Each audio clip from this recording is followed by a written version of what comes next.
కూటమి వచ్చాక పరిపాలన ఎలా ఉంది? కూటమి వచ్చినాక ఆల్రెడీ చూస్తూనే ఉన్నాం కదండి. ఎక్కడ చూసినా అరాచక పాలన, విధ్వంసాలు, లైంగిక వేధింపులు, కూటమి ప్రభుత్వం ఇచ్చిన హామీలు ఎగ్గొట్టడం, ఇదే కదా మనం రెగ్యులర్గా చూస్తున్నాం. ప్రభుత్వం అంటున్నారు కదా మరి. మంచి ప్రభుత్వం అంటే ఎలాంటి మంచి ప్రభుత్వం? ఎందులో మంచి ప్రభుత్వం? పథకాలు ఇస్తున్నాం, అభివృద్ధి చేస్తున్నాం. ఏమి ఇచ్చారు సార్ పథకాలు? ఇప్పటివరకు నాకు తెలిసి ఏ పథకం కూడా అమల్లోకి రాలేదండి. చూపించండి ఒక పథకం ఏదైనా అమల్లోకి వచ్చినట్టు. ఇప్పుడు విద్యాదీవెన అమ్మఒడి అన్నారు. అమ్మఒడి జగనన్న ఇచ్చాడు టైంకి.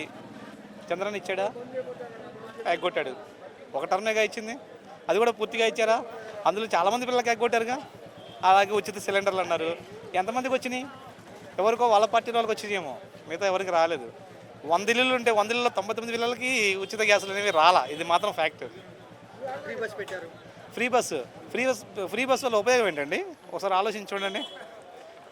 లేడీస్ ఎక్కడికైనా వెళ్ళిపోవచ్చు, ఏ పని అయినా వెళ్ళి చేసుకోవచ్చు. అలా ఆ ఫ్రీ బస్సు పెట్టడం వల్ల ఇంకా సమస్యలు పెరిగిపోయినాయి ఇళ్లలో. ఆడవాళ్ళు ఇళ్ళలో సరిగ్గా వంట చేయట్లేదు. అదేంటంటే ఆ గుళ్ళు అంటారు, గోపురాలు అంటారు, పుట్టిళ్ళు అంటారు, ఆ ఇల్లు అంటారు, ఈ ఇల్లు అంటే పరిగెడుతూనే ఉన్నారు. ఇంట్లో ఆడవాళ్ళు సరిగ్గా ఉండడం లేదు. ఇదివరకైతే డబ్బులు పెట్టి టికెట్ కొనాలి కాబట్టి ఇళ్లలోనే కూర్చుండేవాళ్ళు. ఇప్పుడు ఆడవాళ్ళు ఇళ్లలో ఉండట్లా. ఫ్రీ బస్సులు రావడం వల్ల మగవాళ్ళకి ఇబ్బంది అయిపోయింది. ఈ ఆటో వాళ్ళు వీళ్ళు చాలామంది ఉన్నారు కదా. వాళ్ళు పాపం ఏదో రోజువారీ వేతనంతో బతికేవాళ్ళు, అది కూడా రాకుండా పోయిందండి. ఎక్కడ వాళ్ళకి కనీసం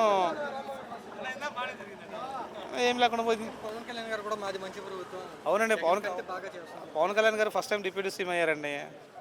అప్పుడేమో సుగాలి ప్రీతి కేసు అన్నారు. అది ఇంతవరకు ఏం జరిగిందా అని 1000 కళ్ళతో వెయిట్ చేస్తూనే ఉన్నాము. ఇంతవరకు ఆ కేసు నీరు గారిపోయిన సంగతి అందరికీ తెలిసిన విషయమే. మనం ఏదన్నా మాట్లాడామనుకోండి, ప్రశ్నిస్తా అంటాడు. రేపు మళ్ళీ 2029 ఎలక్షన్లు వస్తాయి. అప్పుడు కూడా ఇదే ఈ సుగాలి ప్రీతిని మరో సుగాలి ప్రీతిని అడ్డు పెట్టుకుని వస్తాడు కూటమి ప్రభుత్వంలోకి. అండగా మహిళలకి నిలబడుతున్నాం. అదేనండి.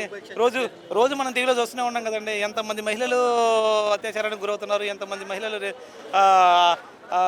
చంపబడుతున్నారు.